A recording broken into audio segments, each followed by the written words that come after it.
Dr. Anya Sharma, a brilliant neuroscientist, stared intently at the brain scan on her monitor.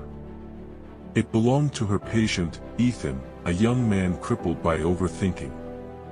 Every decision, from what to eat for breakfast to which career path to choose, sent him spiraling into a vortex of what-ifs. Anya tapped her pen against the desk, frustrated. Traditional therapy hadn't helped Ethan.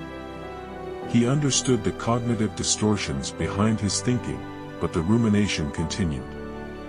Anya needed a new approach. Suddenly, inspiration struck.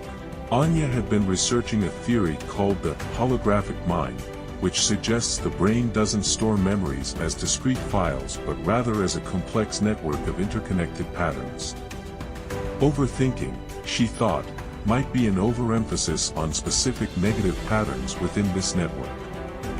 Ethan, Anya said, a determined glint in her eyes, imagine your thoughts as a butterfly flapping its wings.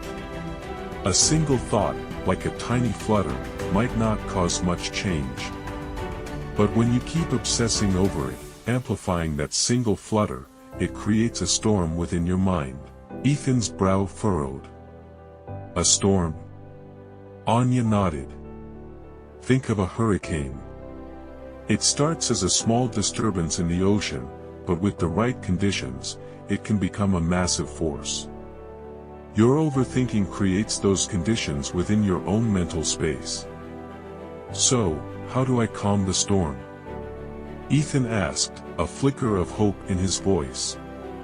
Anya smiled. We don't fight the storm, she explained. We acknowledge it, understand its origin, and then gently shift our focus to calmer patterns in the network. Mindfulness practices, for example, can help you observe your thoughts without getting caught in their current.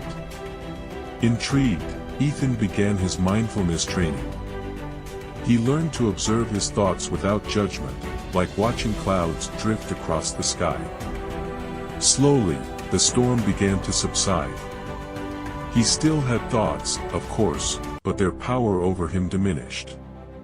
One morning, while contemplating a career change, Ethan felt the familiar anxiety rising. But this time, he recognized it, the butterfly flapping its wings. He acknowledged the thought, then shifted his focus to his passion for research, a pattern pulsing strong and clear within his mind. Ethan's journey wasn't linear. There were still days of butterfly storms, but with each practice, he learned to navigate his mental landscape with greater ease. He discovered that questioning negative thoughts, and actively seeking out positive ones, could also strengthen those patterns within the network. Anya, witnessing Ethan's transformation, felt a surge of pride. She had helped him understand the science behind his overthinking and provided tools to create a more balanced mental environment.